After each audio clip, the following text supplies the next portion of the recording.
The bluegrass swayed across the vast plains of Proxima B as Jacob crouched, examining the disturbed soil around his snare. The trap had been triggered, but whatever creature had stepped into it had managed to escape. He frowned, running his calloused fingers along the frayed cord. The third empty trap this week. On Earth, Jacob had been one of the best rangers in the North American Wildlife Preserve. But Earth was now millions of miles away, and here on this alien world, he was just another survivor trying to adapt after the settlement ship crashed 6 months ago. Most of the crew and colonists had perished, and the survivors scattered across the planet, forced to rely on primitive tools when their technology was destroyed. Jacob gathered the broken snare, mentally calculating how much usable cord remained. As he stood, a sound caught his attention, a faint rustling in the tall grass, too deliberate to be wind. His hand moved instinctively to the knife at his belt. "Who's there?" he called out, his voice firm despite the unease crawling up his spine. The rustling grew louder, and then the grass parted. A small figure emerged, no taller than Jacob's waist, with skin the color of fresh moss and large, amber eyes that seemed to take up half its face. A child, an alien child.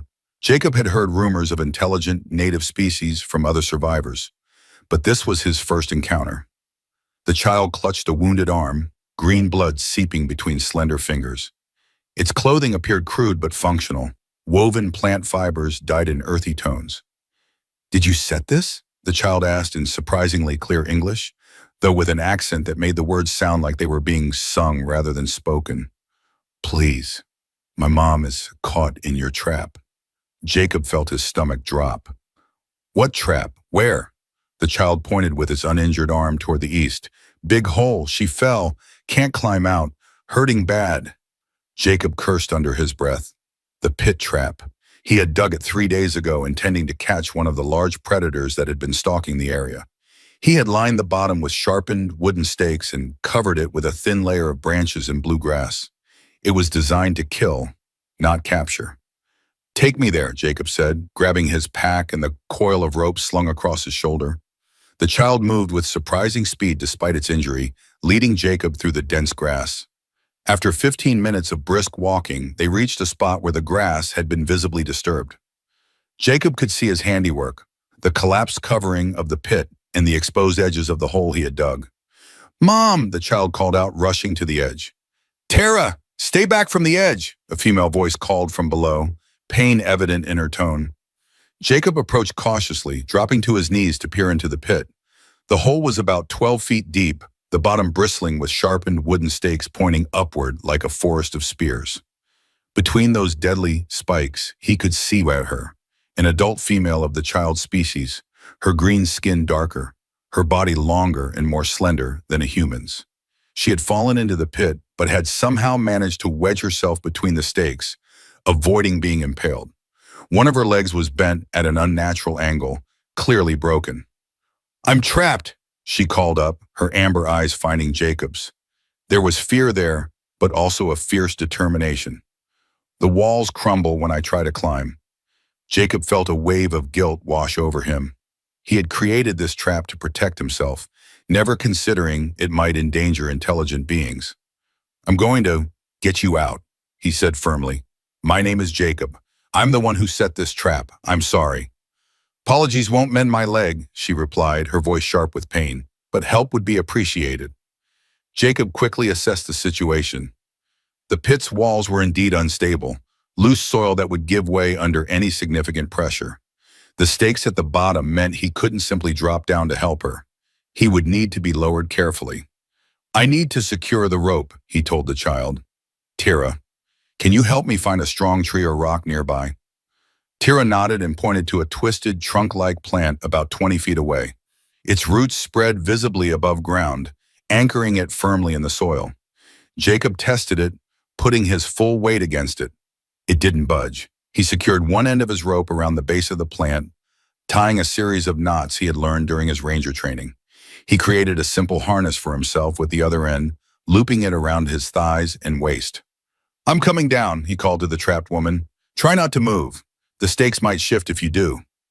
"Believe me, I have no desire to be skewered today," she replied dryly. Jacob carefully lowered himself into the pit, controlling his descent with the rope looped around his forearm. The walls of the hole crumbled slightly as his boots scraped against them, sending small cascades of dirt down onto the woman below. She flinched but remained still. As he reached the bottom, Jacob had to balance precariously on the small spaces between the stakes. Up close, he could see the woman's injury more clearly. Her right leg was broken, the bone not quite protruding through the skin but visibly displaced beneath it. Her clothing, similar to her child's but more elaborate, was torn and stained with the same green fluid he assumed was blood. "My name is Lyra," she said through gritted teeth. "That's my daughter Tara. We thank you for your help, though it would have been preferable not to need it." "I understand," Jacob replied, carefully moving closer to her. "I need to examine your leg before I move you. It might hurt." Lyra nodded stiffly. "It already hurts. Do what you must." Jacob gently probed the injured leg, earning a sharp hiss from Lyra. The break was clean at least, but would need to be set before she could be moved. He reached into his pack and pulled out a first aid kit, one of the few modern conveniences he had managed to salvage from the crash. "I'm going to splint your leg," he explained. "Then I'll help you into this harness and we'll get you out of here." "And if the walls collapse while you're doing that?" Lyra asked, eyeing the unstable dirt around them. Jacob gave her a grim smile. "Then we'll have a bigger problem. But one thing at a time." He worked quickly, using 2 straight stakes he carefully pulled from the ground and strips of cloth from his own shirt to create a crude splint. Lyra remained stoically silent throughout the process, though beads of sweat formed on her forehead as he tightened the bindings. "Tara," Jacob called up to the child watching anxiously from above, "I'm going to send your mother up first. When she reaches the top, I need you to help pull her away from the edge. Can you do that?" "Yes," the child called back, determination evident in her voice. Creating a harness for Lyra was more difficult than Jacob had anticipated. Her anatomy, while humanoid, had subtle differences that made his standard knots and loops fit awkwardly. Eventually, he managed to secure her in a way that would support her weight without putting pressure on her injured leg. "This will hurt," he warned her as he prepared to signal Tara to start pulling from above. He had rigged a simple pulley system using a branch and the remaining rope. "Everything hurts already," Lyra replied. "Just get me out of this hole." Jacob nodded and began the process of lifting her. Lyra bit back cries of pain as she was raised, her body occasionally bumping against the unstable walls of the pit. Dirt rained down, some of it landing on Jacob's upturned face as he guided her ascent. When Lyra finally reached the top, Tara helped pull her mother away from the edge, just as Jacob had instructed. With Lyra safely out, Jacob prepared to climb out himself, only to feel the ground shift beneath him. One of the stakes he was balanced between tilted suddenly, and Jacob had to jump to avoid being impaled. His movement triggered a small landslide and a section of the pit's wall collapsed. Dirt and stones poured in, burying several of the stakes and narrowly missing Jacob himself. "Jacob," Lyra's voice called from above. "Are you all right?" "Fine," he grunted, spitting dirt from his mouth. "Just a minor cave-in." Using the rope still secured around his waist, Jacob began to climb. The walls crumbled more with each pull, making his ascent increasingly difficult. By the time he hauled himself over the edge, his arms burned with exertion, and his face and clothes were caked with soil. Lyra sat on the ground nearby, her splinted leg extended before her, Tara hovering protectively at her side. "You took a risk coming down there," she said, studying him with those amber eyes. "Most humans we've encountered would not have done so." Jacob shrugged, brushing dirt from his clothes. "I set the trap. Makes it my responsibility when something goes wrong." He glanced at her leg. "That break needs proper treatment. My camp isn't far from here. I have better medical supplies there." Lyra exchanged a look with her daughter, a silent communication passing between them. Finally, she nodded. "We accept your offer of help, Jacob of Earth." Fashioning a stretcher from branches in his jacket was a quick task for someone with Jacob's wilderness experience. Within an hour, they had reached his camp, a small clearing with a crude but effective shelter built against a rock face. A fire pit sat in the center, currently cold but ready to be lit. Jacob helped Lyra onto his bedroll inside the shelter, then set about gathering materials to make a proper splint and preparing a fire. Tara watched his every move with curious eyes, occasionally asking questions about his tools or techniques. As darkness fell and the planet's large moon rose, casting a silvery glow over the blue grass, Jacob administered what medical care he could to Lyra's broken leg. The first aid kit contained painkillers and antibiotics. He gave her a careful dose of each, uncertain how her physiology would react, but unwilling to let her suffer unnecessarily. "This will help with the pain," he explained as he handed her the pills, "and prevent infection." Lyra studied the medication suspiciously before consuming it. "Your species' medicine might kill me, you know." "It might," Jacob agreed, heating water over the fire, "but infection definitely will." As he cleaned and properly set her leg, securing it with a better splint, Jacob asked the question that had been nagging at him. "What were you and Tira doing out here alone? These planes aren't safe."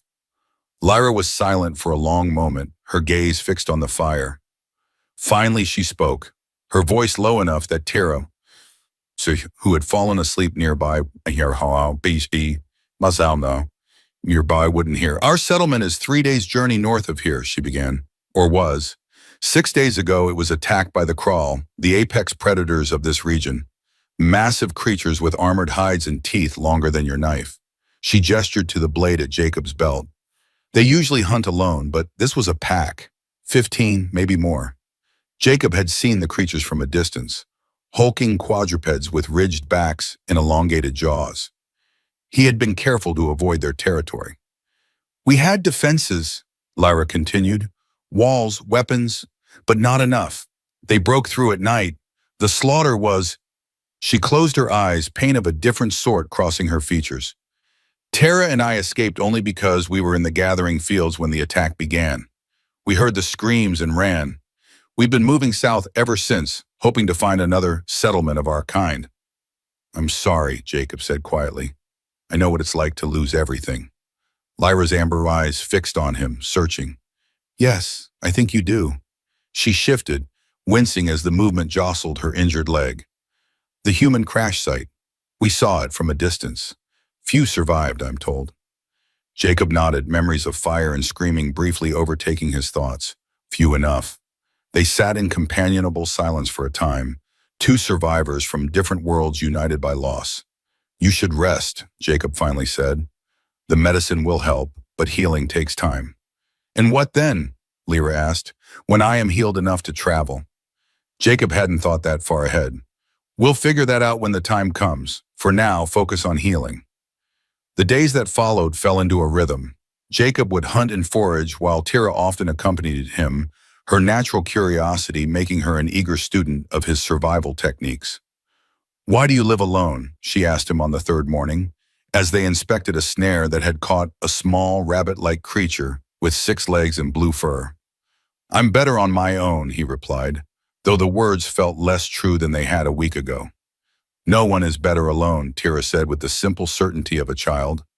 "Mom says our strength is in our bonds to others." Lyra's recovery progressed steadily. By the first week's end, she was directing improvements to the camp.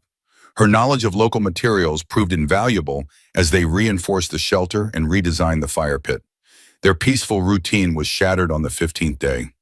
Jacob had ventured farther than usual to check his most distant trapline, leaving Lyra and Tira at the camp. The sky had been clear when he left, but as he made his way back, dark clouds began to gather with alarming speed. The first crack of lightning split the air. Thunder followed immediately, and rain began to fall in sheets, turning the ground to mud within seconds.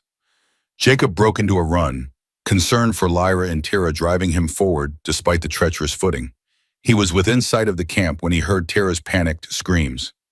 Jacob dropped his pack, drawing his knife as he sprinted the remaining distance. The scene sent ice through his veins.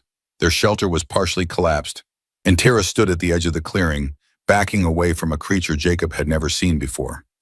It resembled an enormous serpent with multiple sets of jointed legs along its segmented body. Its triangular head had mandibles that clicked menacingly as it advanced on the terrified child. "Tara!" Jacob shouted. "Where's your mother?" "Inside!" Tira cried, pointing to the damaged shelter. "The roof fell. She can't move." The creature's head swiveled toward Jacob, compound eyes gleaming with predatory interest.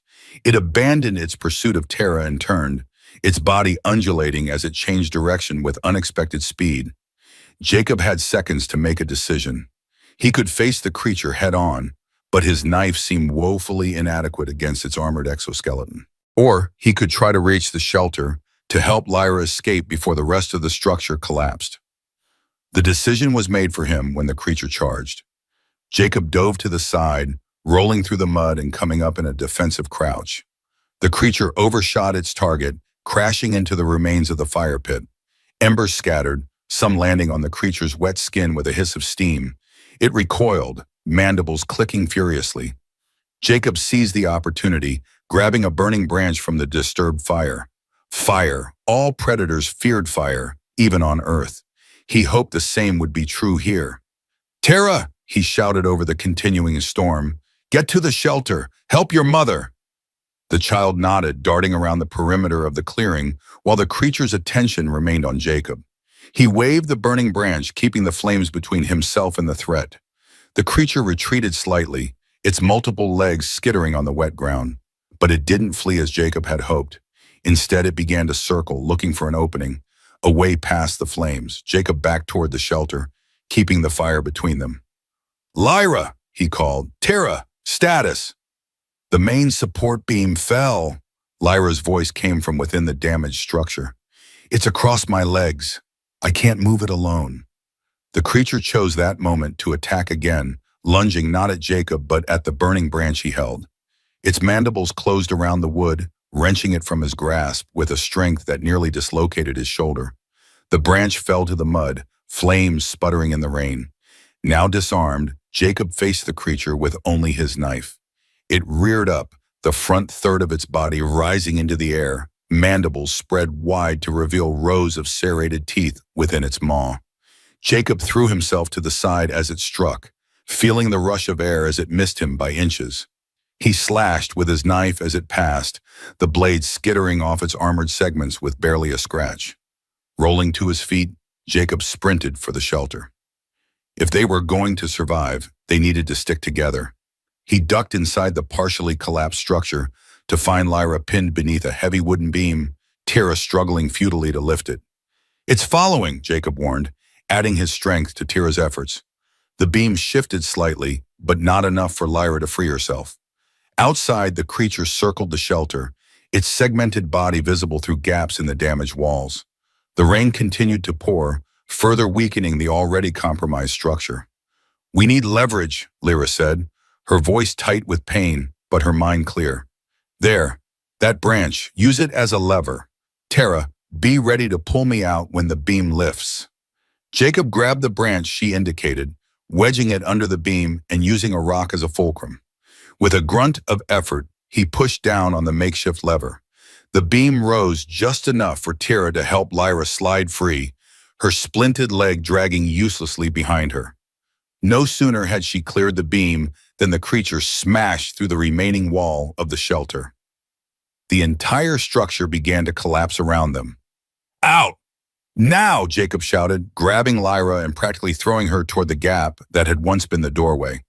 Tara scrambled after her mother, and Jacob followed last, the shelter disintegrating into a pile of mud and broken wood behind them. They found themselves in the open clearing again, rain still pouring down, the creature circling back for another attack. Lyra couldn't run, and Jacob knew they couldn't outpace the predator even if she could. "There," Lyra pointed to a large twisted tree at the edge of the clearing, similar to the one Jacob had tied his rope to at the pit trap. "If we can get up it, that thing can't follow. Its body isn't built for vertical climbing." Jacob nodded, helping Lyra toward the tree while keeping a wary eye on the creature. It seemed temporarily confused by the collapse of the shelter, but was already reorienting itself toward its prey. Reaching the tree, Jacob boosted Tara into the lower branches. "Climb as high as you can," he instructed her. "Then help pull your mother up." Getting Lyra up the tree with her injured leg was a challenge that required all of Jacob's strength and her determination. The creature was halfway across the clearing by the time Jacob managed to push her high enough for Tara to grab her arms and help her onto a wide branch. "Jacob!" Lyra called down, extending her hand. "Hurry!" The creature was almost upon him. Jacob leaped, catching Lyra's outstretched hand just as the predator struck. He felt a searing pain across his calf as a mandible, sliced through his pants and into the flesh beneath. Lyra and Tira pulled with desperate strength, hauling him up and away from the snapping jaws below. The three of them climbed higher, not stopping until they were 20 feet above the ground.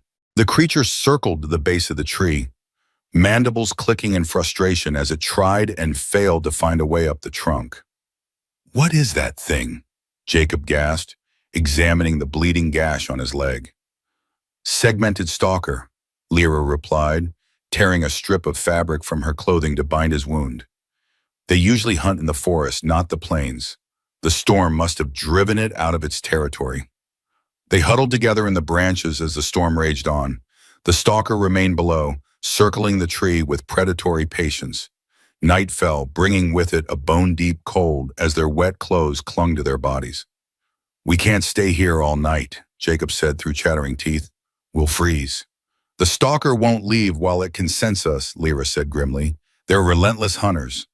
Jacob studied the creature in the dim light. "It seems sensitive to fire. If I could create a torch, maybe I could drive it away." "With what?"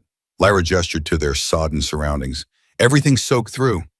Jacob felt through his pockets, taking inventory of what little he had on him. His fingers closed around a small, waterproof case, his fire-starting kit, one of his most precious possessions. "I have flint and steel," he said, and he looked up at the tree above them. These trees, the inner bark peels away in layers. The inside layers stay dry, even in storms like this. Understanding dawned in Lyra's eyes. You could make a torch. With Lyra and Tira's help, Jacob climbed higher into the tree, finding a branch thick enough for his purpose. Using his knife, he carefully cut and peeled away the outer bark, revealing the dry, fibrous inner layers beneath. He stripped away as much as he dared without damaging the tree, bundling the material and bringing it back down to where Lyra and Tira waited. Working methodically despite his shivering hands, Jacob fashioned a crude torch using the dry inner bark wrapped around a branch. It took several attempts with the flint and steel before a spark caught, but once it did, the resinous bark ignited with a bright, hot flame. "Stay here," he told Lyra and Tira. "I'm going to try to drive it away." "Be careful," Lyra said, her hand lingering on his arm. "Those mandibles can sever limbs." Jacob climbed down to the lowest branches, torch held out before him. The stalker immediately became agitated, backing away from the flames but not retreating entirely. "I need to get to the ground," Jacob muttered. "Make it think I'm fleeing so it will chase me away from the tree." "That's suicide," Lyra hissed from above. "Got a better idea?" Jacob called back. When no answer came, he steeled himself and dropped from the lowest branch to the ground. The stalker reacted instantly, its body undulating as it charged. Jacob thrust the torch at it, forcing it back momentarily, then turned and ran, not directly away from the tree, but at an angle, drawing the creature away from Lyra and Tira while keeping the camp in sight. The creature pursued, just as Jacob had hoped. He led it on a winding chase through the blue grass, using the torch to keep it at bay whenever it got too close. The rain had lessened to a drizzle, helping the torch stay lit despite his headlong flight. Jacob's plan was to lead the stalker far enough away that Lyra and Tira could safely descend from the tree, then circle back to meet them. But the creature was faster than he had anticipated, and his wounded leg slowed him more than he'd expected. It was gaining on him. As he burst into a small clearing, Jacob realized he had run out of options. He would have to make a stand. He turned to face the pursuing predator, torch held high. The stalker slowed as it entered the clearing, seeming to assess this new development. Jacob took the opportunity to glance around, looking for anything that might give him an advantage. His eyes fell on a depression in the ground, a muddy puddle formed by the recent rain. An idea struck him. If he couldn't outrun or outfight the creature, perhaps he could outsmart it. Jacob backed toward the puddle, keeping the torch between himself and the stalker. As expected, the creature followed, mandibles clicking in anticipation. When he was at the edge of the puddle, Jacob took a deep breath and made his move. With a sudden lunge, he thrust the torch directly at the stalker's face. The creature recoiled instinctively, backing up several steps. In that moment, Jacob threw the torch beyond the creature, the flaming brand landing in the blue grass behind it. The wet grass didn't ignite as he had hoped, but the unexpected action confused the stalker. It turned partially away from Jacob, compound eyes fixed on the potential new threat. Jacob seized the moment. He was charging forward and then throwing his full weight against the creature's segmented body. Caught off balance, the stalker toppled sideways into the muddy puddle. The effect was immediate and unexpected. The creature thrashed violently, emitting a high-pitched keening sound that made Jacob's ears ring.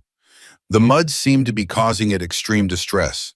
Perhaps it was acidic to the stalker's exoskeleton, or perhaps the creature simply couldn't function when its multiple legs were mired in the thick sludge.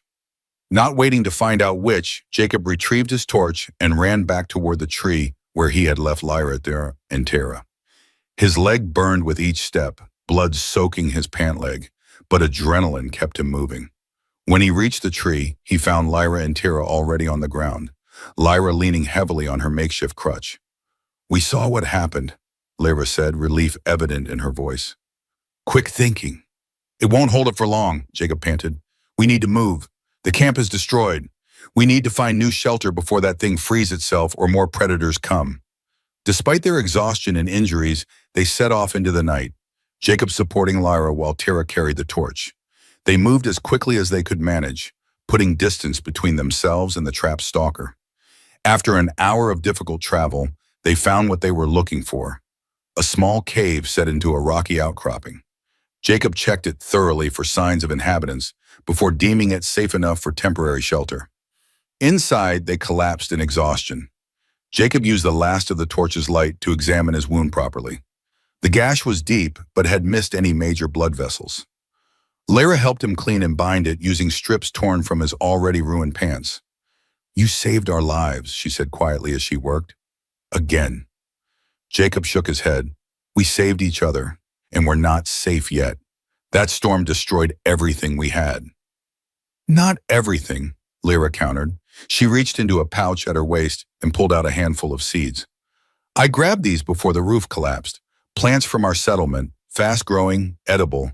With these, we can start again." Jacob stared at the seeds in her green palm, tiny specks of potential life, of future sustenance. Something tight in his chest loosened slightly. "We'll start again then," he agreed, "but not here.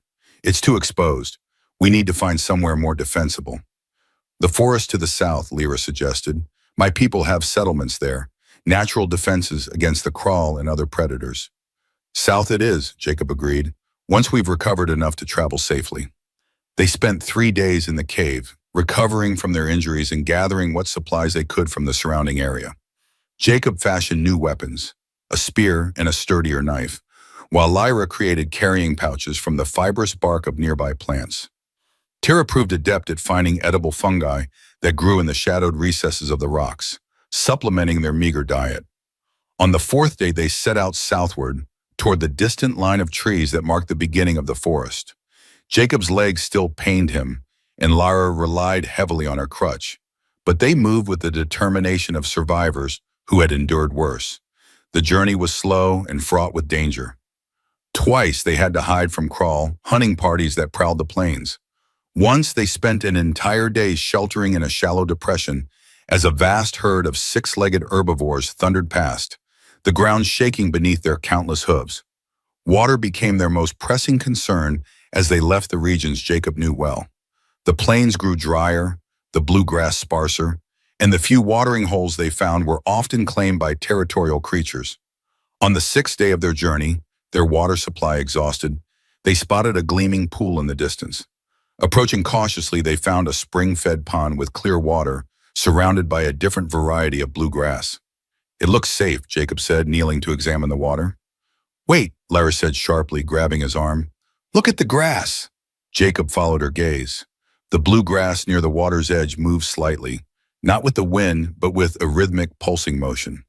"What is it?" he asked, hand moving to his spear.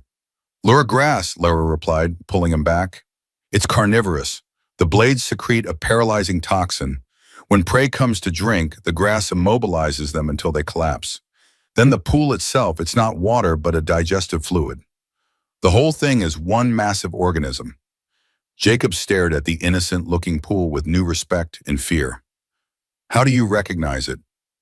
"The movement," Lyra explained. "Natural grass sways with the wind. Lure grass pulses, drawing prey closer with the movement. And see how there are no insects around it? Nothing that lives here would go near a lure pool. They backed away carefully, abandoning the hope of replenishing their water supply. By nightfall, thirst had become a constant companion, their lips cracked and tongues swollen. There has to be safe water somewhere, Jacob muttered, scanning the horizon from the small rise where they had made camp for the night. Tira, who had been unusually quiet as their thirst grew, suddenly perked up. I can find water, she said with childish confidence. My people can sense water underground. It's why we were in the gathering fields when our settlement was attacked. I was learning how to locate water sources. Lyra looked at her daughter with a mixture of pride and concern. It's true, some Valen have this ability, a sensitivity to the subtle magnetic variations caused by underground water flows. Tara showed early signs of the talent. Why didn't you mention this before? Jacob asked, trying to keep the accusation from his voice. Because it's dangerous for her, Lyra replied sharply. The trance state required to sense water deeply leaves her vulnerable. In our settlement, such work was done under guard, with others protecting the water finders. I can do it, Tira insisted. I'm not a baby. Jacob and Lyra exchanged looks. Their need was desperate, but the risk was significant. We'll take turns standing watch, Jacob finally said. One of us alert at all times. If there's any sign of danger, we stop immediately. Lyra nodded reluctantly. Tara, show Jacob what to look for if you go too deep into the trance. The child proceeded to explain the signs, a specific pattern of eye movement, a particular tension in her small body, that would indicate she was losing herself in the sensing trance. If these appeared, Jacob was to speak her name loudly and touch her shoulder, grounding her back in the present. When night had fully fallen, Tira sat cross-legged on the ground, her green palms flat against the soil. She closed her amber eyes and began to breathe in a slow, deliberate pattern. Jacob watched, fascinated and wary, as the child's face relaxed into an expression of deep concentration. Minutes passed in tense silence. Occasionally, Tira's fingers would twitch against the ground, as though testing something Jacob couldn't perceive. After nearly an hour, her eyes opened. There, she said, pointing southeast. Not far. Deep, but not too deep. Clean water. Lyra exhaled in relief, gathering her daughter into a tight embrace. Well done, little one. Rest now. They set out at first light, following Tira's directions. By mid-morning, they had reached a cluster of rocks that seemed no different from any others they had passed. But Tira approached one particular formation with confidence, placing her hand against its rough surface. Under here, she said, there's a kai and water inside, a big crime. Jacob examined the rock skeptically.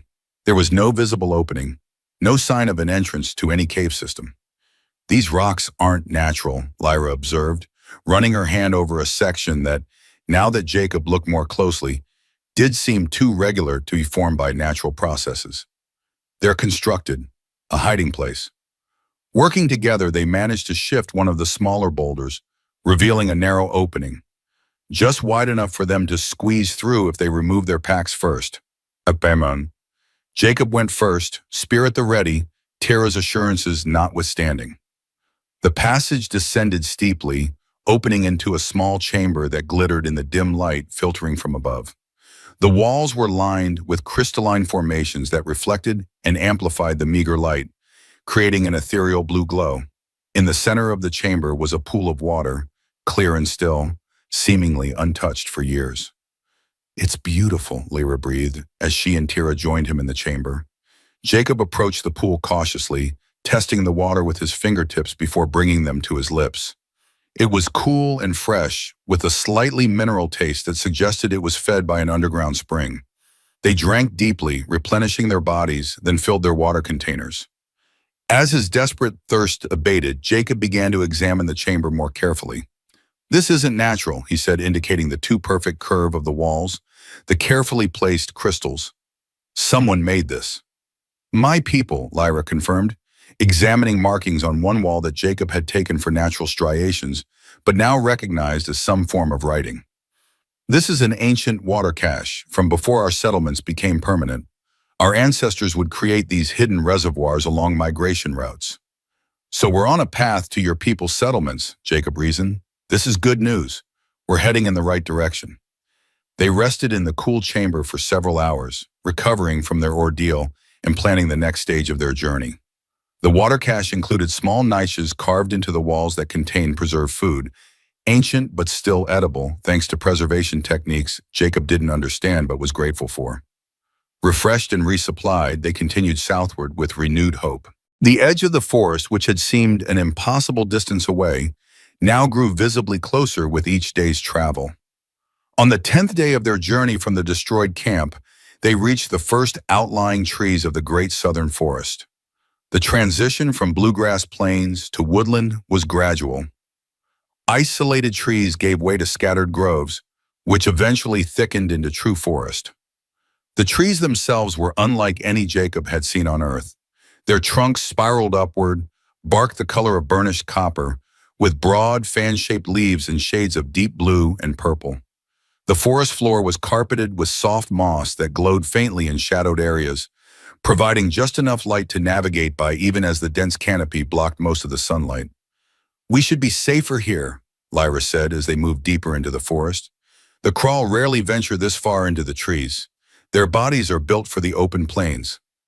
"What about the stalkers?" Jacob asked, remembering their encounter during the storm.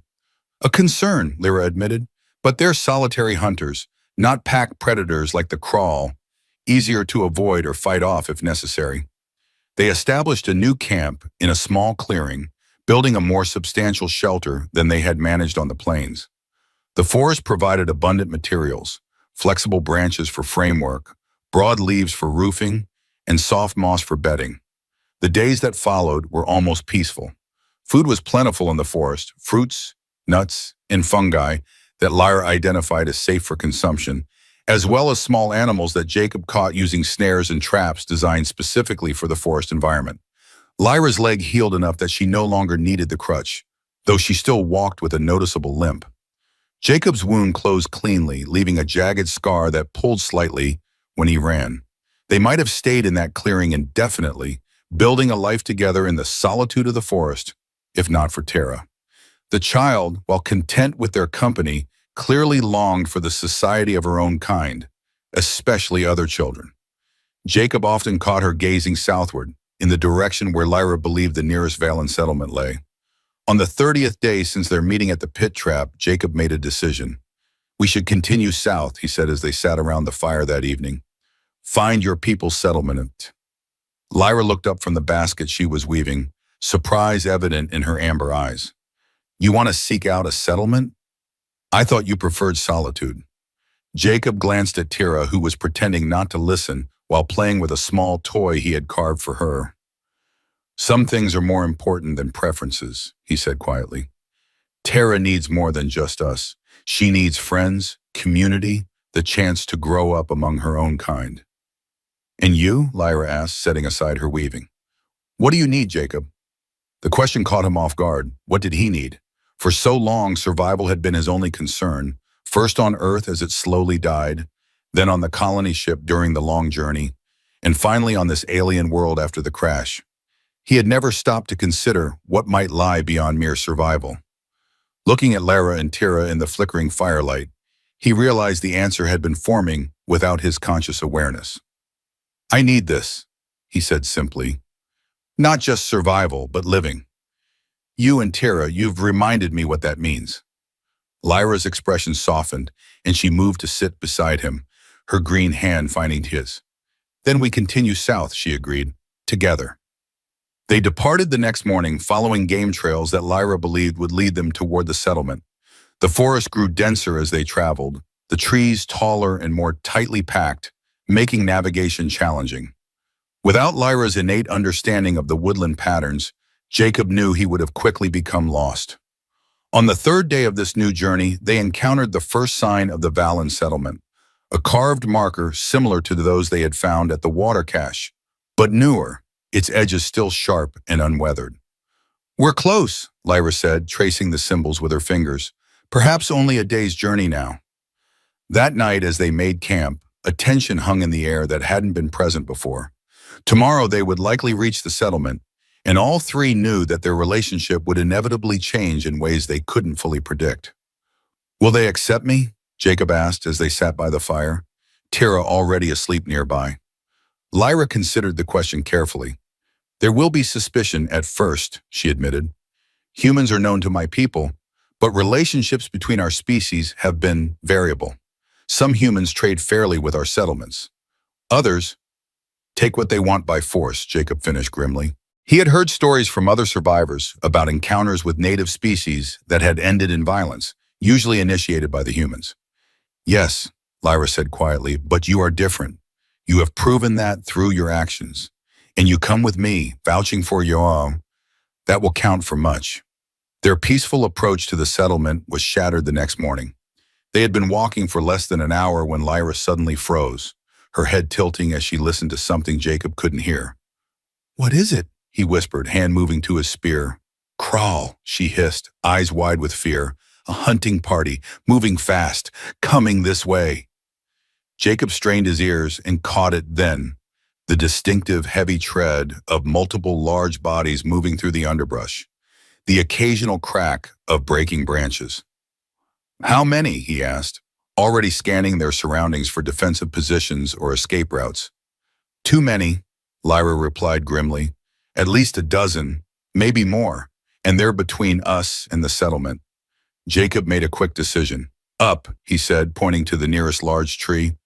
Tara first, then you. They had barely gotten Lyra onto a wide branch 20 feet up when the first crawl burst into view, a massive armor-plated quadruped with a mouth full of dagger-like teeth. It paused, nostrils flaring as it scented the air. 3 more appeared behind it, then another 4, until a full pack of 15 crawl had gathered below, Jacob still on the ground, slowly back toward the tree trunk. If he could just reach the lowest branch, he might be able to pull himself up before they charged. The lead crawl locked eyes with him and let out a deafening roar. The entire pack surged forward as one. Jacob spun and leaped for the branch, his fingers closing around rough bark. He pulled with all his strength, legs scrambling for purchase against the trunk. A hot blast of breath hit his back as jaws snapped shut inches from his boot. Lyra and Tira reached down, grabbing his arms and hauling him upward, just as a crawl reared up, claws scrabbling at the trunk. The creature fell back, unable to climb the smooth bark, but others took its place, circling the tree and staring up with predatory patience. They'll wait us out, Lyra said quietly. They've learned this tactic from hunting other prey that climbs trees. They'll take shifts, keeping us treed until hunger or thirst forces us down. Jacob surveyed their situation grimly. They had water and some food, but not enough for more than a day or two, and they were trapped, unable to reach the settlement or warn them of the approaching threat. These aren't normal hunting behaviors, he observed, watching the coordinated movements of the pack below. They're too organized, too focused. They're hunting specifically, Lyra agreed, and I fear I know the target. She met Jacob's eyes. My people. The settlement. These crawl are heading directly for it, and we're just an unexpected meal along the way.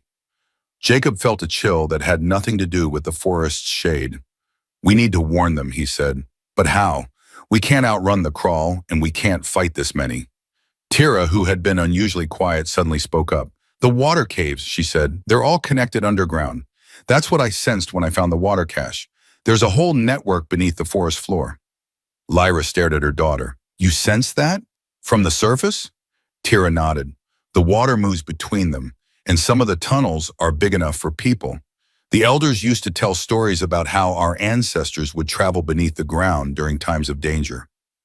Jacob looked down at the circling crawl, then up at the network of branches above them. An idea began to form. If the caves are connected, he said slowly, then there might be an entrance somewhere nearby. And if we could get to it, we could warn the settlement while bypassing the crawl entirely, Lyra finished, excitement creeping into her voice. She turned to Tira. Can you sense where the nearest entrance might be? The child closed her eyes, concentrating. There, she said after a moment, pointing to a rocky outcropping about 100 yards away. Under those rocks, I can feel the water moving beneath them. Jacob studied the distance between their tree and the outcropping. The forest canopy was dense here, with many of the massive spiral trees growing close enough that their branches intertwined. We might be able to travel through the treetops, he said, if we're careful and the branches hold our weight. It was a desperate plan, but their only option. The three of them began a precarious journey through the forest canopy, moving from tree to tree like the arboreal creatures Jacob had sometimes glimpsed in the higher branches. The crawl followed below, roaring in frustration as their prey remained tantalizingly out of reach. The most dangerous moment came when they reached a gap too wide to jump. Jacob, using skills honed in the wilderness preserves of Earth, fashioned a crude bridge from vines and flexible branches. Crossing it was a nerve-wracking experience, with the makeshift structure swaying alarmingly under their weight and the crawl leaping up from below, jaws snapping at the air. When they finally reached the rocky outcropping, Jacob lowered Tira down first, then Lyra, keeping watch for any crawl that might have circled around. The moment his own feet touched the ground, they began searching for the entrance Tira had sensed. It was Lyra who found it, a narrow fissure between two boulders, almost invisible unless you knew exactly where to look. They squeezed through just as the first crawl rounded the outcropping, its roar of rage echoing off the rocks as its prey vanished from sight. The passage beyond was dark and narrow, descending steeply into the earth.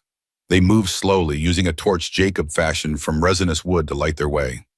The air grew cooler and damper as they descended, and the sound of flowing water reached their ears. The tunnel eventually opened into a vast underground chamber, its ceiling lost in darkness, its floor covered with a shallow lake of crystal-clear water. Glowing fungi clung to the walls, providing enough light to navigate by once their eyes adjusted. "The ancient water roads," Lyra breathed, evident in her voice. "I thought they were just legends." Tira approached the water's edge, kneeling to place her palm on the surface. "This way," she said with certainty, pointing to one of several tunnels that led away from the main chamber. "The settlement is in this direction." They followed Tira's guidance, moving through a labyrinth of underground passages. Sometimes they walked along narrow stone ledges beside underground streams. Other times, they had to wade through knee-deep water or squeeze through tight passages where the ceiling had partially collapsed. After what felt like hours, Tira stopped, her head tilting as though listening to something beyond human perception. "We're directly beneath the settlement," she announced. "I can feel the vibrations of many feet above us." "Is there a way up?" Jacob asked, examining the solid rock ceiling above them.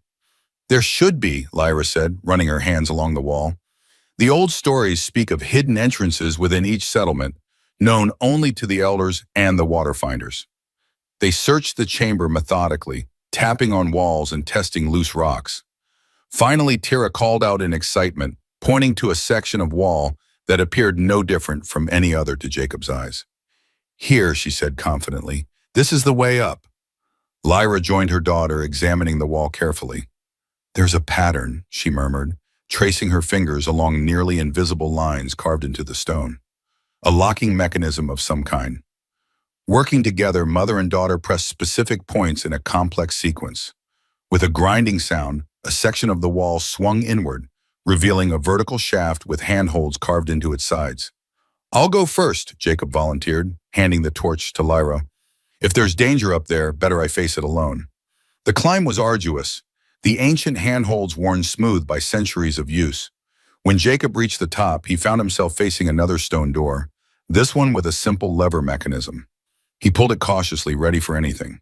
The door opened into what appeared to be a storage chamber, filled with baskets of dried fruits and nuts, clay containers of water, and bundles of what looked like medicinal herbs. The room was empty of people, but a faint murmur of voices could be heard beyond its walls. Jacob signaled for Lyra and Tira to join him, helping them up the last few feet of the shaft. Together they approached the chamber's only door, a woven screen that could be pushed aside. Beyond it lay a sight that took Jacob's breath away. The Valen settlement was more extensive and elaborate than he had imagined. A vast community built among and within the massive spiral trees of the forest. Dwellings had been constructed at various levels, connected by swinging bridges and spiral staircases that wound around the tree trunks. Hundreds of Valen moved through this three-dimensional village, going about their daily tasks with the easy familiarity of those who had lived their entire lives in such an environment.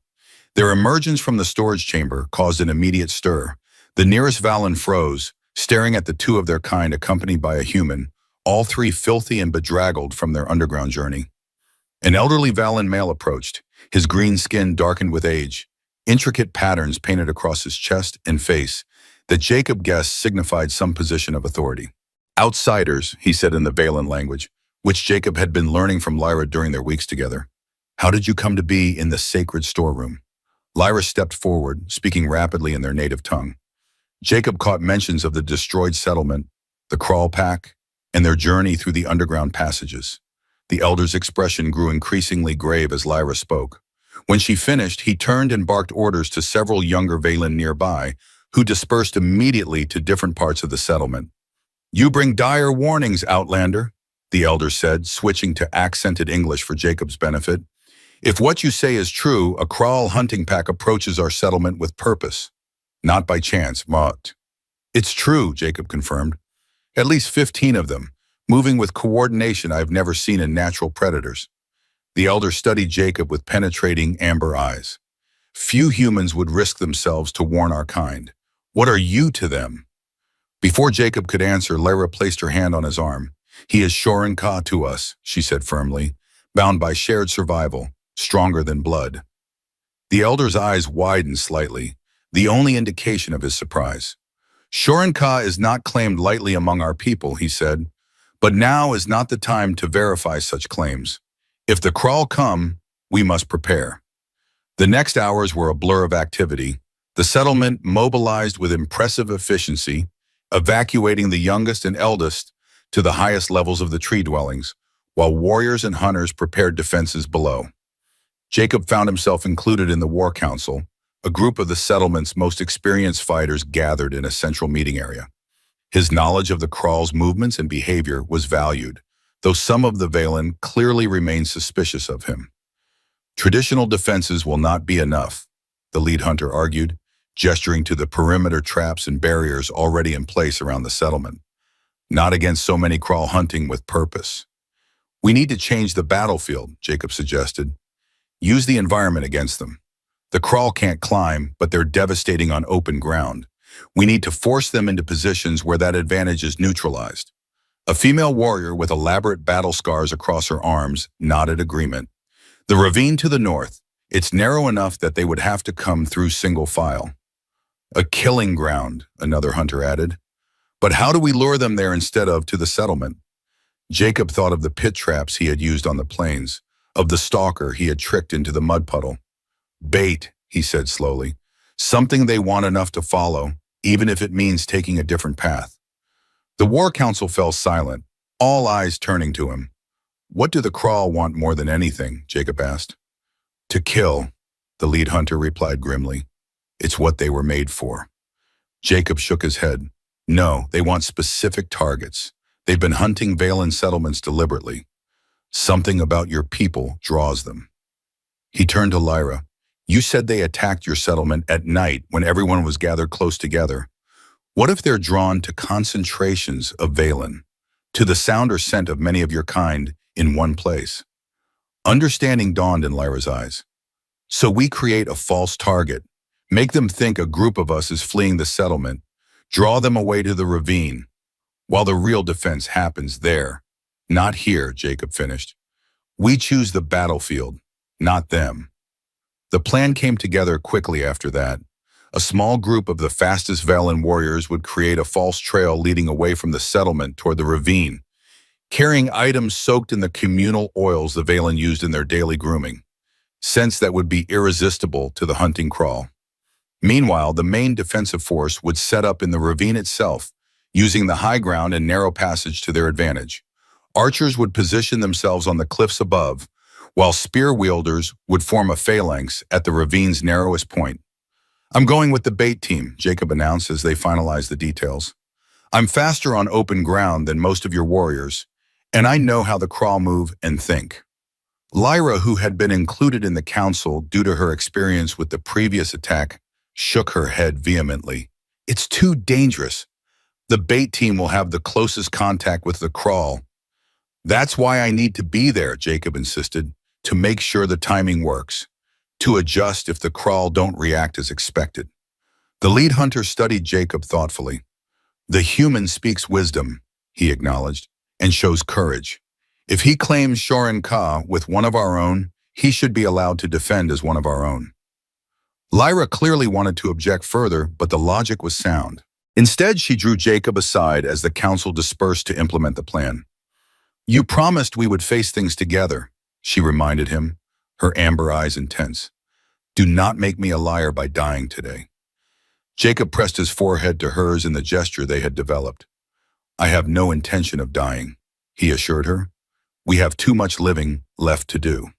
The bait team assembled at the settlement's edge as scouts reported the Crawl Pack approaching from the north. 6 Valen warriors, all young and swift, with Jacob as the 7th member.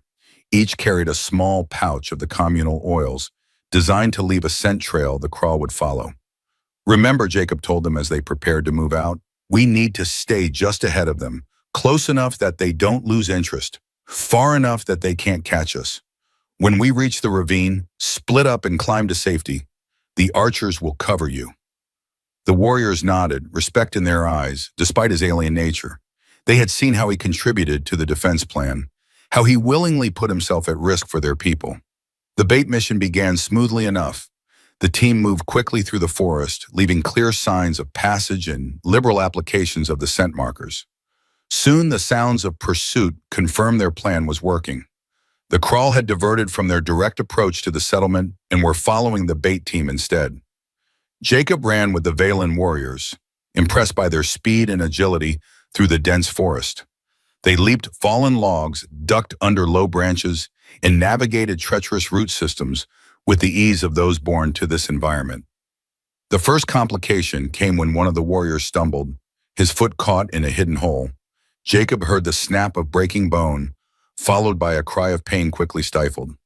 He turned back to see the warrior struggling to rise, face contorted in agony. "Go!" the injured Valen shouted to the others. "Complete the mission!" But Jacob was already at his side, hoisting the wounded warrior onto his back in a fireman's carry. "No one gets left behind," he grunted, adjusting to the weight. "Keep moving." They continued toward the ravine, now slowed by Jacob's burden, but still maintaining enough pace to stay ahead of the pursuing Crawl. The sounds of pursuit grew louder, crashing underbrush, splintering wood, the occasional roar that seemed to shake the very air. When they finally reached the edge of the ravine, Jacob could see the defensive force in position below. Warriors with spears formed into tight ranks at the narrowest point, archers positioned on both sides of the high ground, ready to rain down arrows on the Crawl when they entered the killing zone. "Get him up the cliff," Jacob told the other members of the bait team, transferring the injured warrior to 2 of his companions. "I'll make sure the Crawl follow us all the way in." Without waiting for arguments, Jacob ran back the way they had come, directly toward the approaching Crawl Pack. He needed to ensure that all of them entered the ravine, that none diverted back toward the settlement. He didn't have to go far. The lead Crawl burst into view less than 50 yards away, its massive armored body crashing through underbrush as if it were nothing more than tall grass. It spotted Jacob immediately, jaws opening in a roar of triumph as it charged. Jacob turned and ran, leading it directly toward the ravine entrance. Behind the leader, he could see the rest of the pack, 20 Crawl in all, more than they had initially estimated, moving with terrible coordination. As he reached the ravine entrance, Jacob veered sharply to the right, beginning the climb up the steep cliff face using handholds the Valen had prepared in advance. Below him, the Crawl Pack poured into the ravine, exactly as planned. The battle that followed was both terrible and magnificent. The Valen warriors fought with disciplined ferocity, their spear phalanx holding firm against the first wave of Crawl. Archers rained arrows from above, aiming for the few vulnerable spots in the predators' armored hides. Jacob, having reached a safe position on the cliff, found a bow and quiver left for him. He focused on supporting the spear line, shooting at any Crawl that looked close to breaking through. For a time, the plan worked perfectly. The Crawl, hemmed in by the ravine walls, couldn't bring their full numbers to bear. The Valen, using their superior position, inflicted heavy casualties. Then everything changed.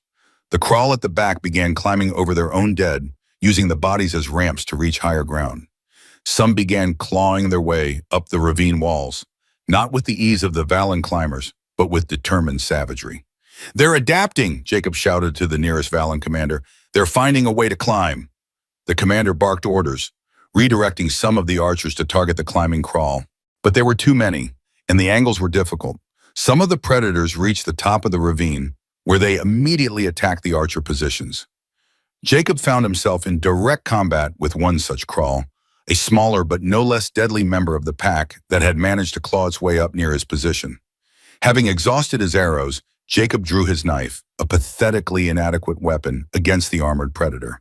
As the crawl charged, Jacob sidestepped, using the creature's momentum against it. He slashed at its face as it passed, scoring a hit across one eye. The crawl roared in pain and fury, spinning back toward him with surprising agility for something so large.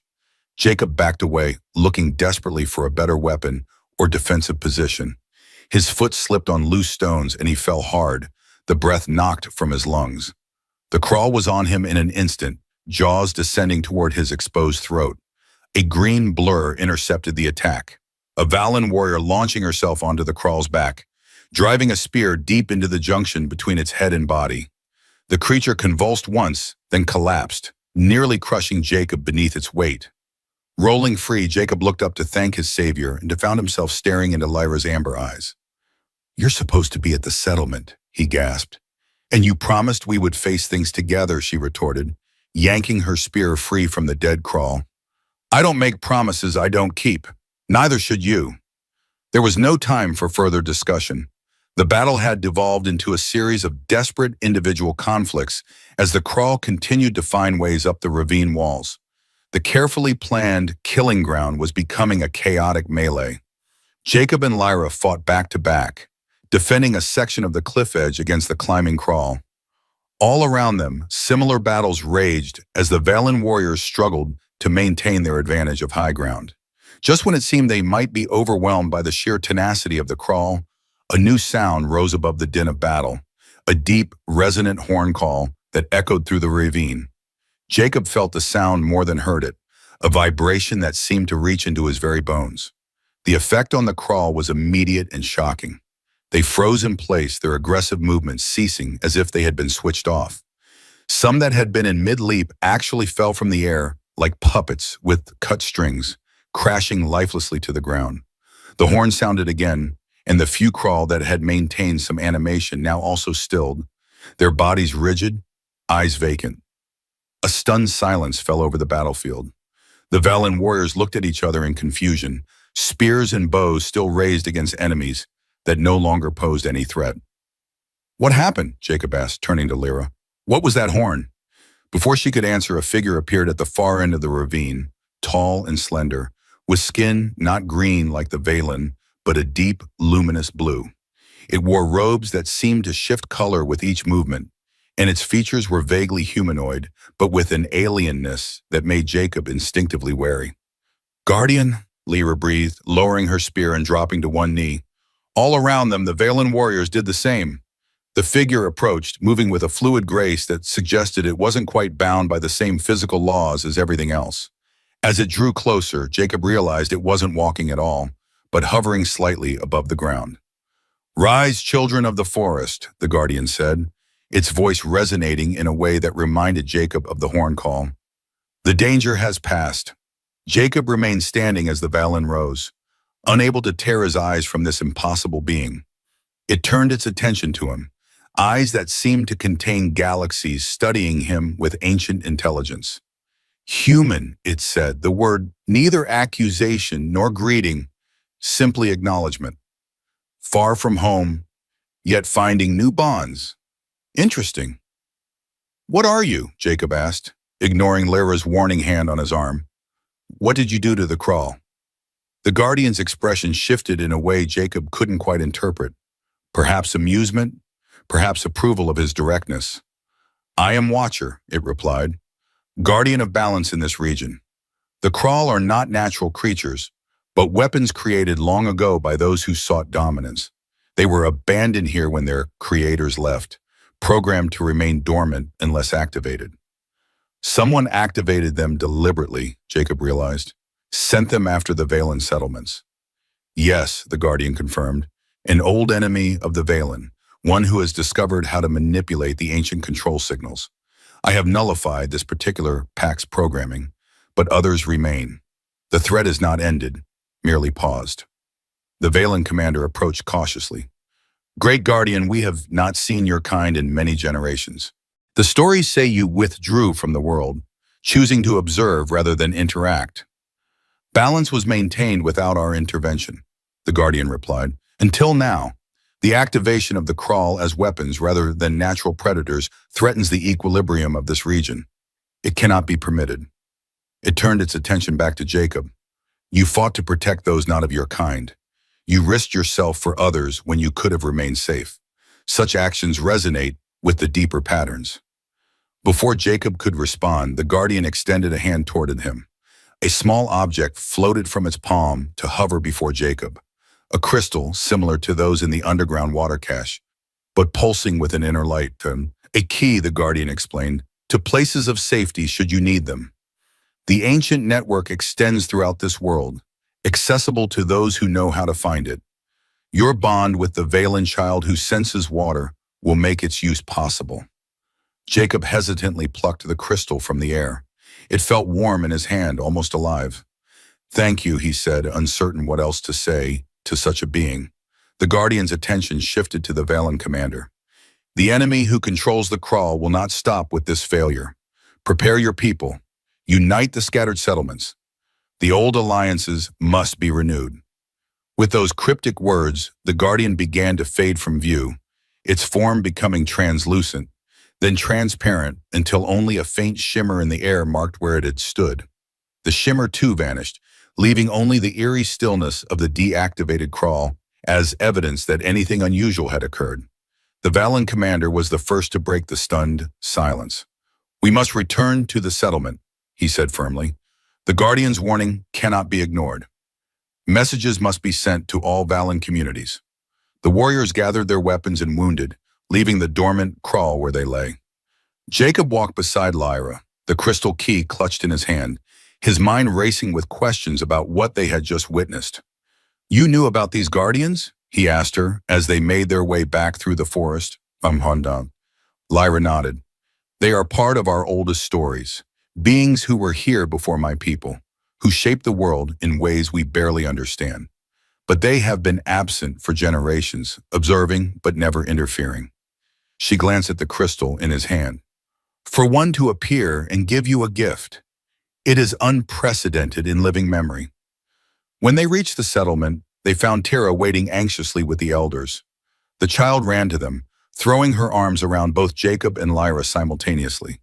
I felt it, she exclaimed, the Guardian's presence, like the water caves, but alive and moving.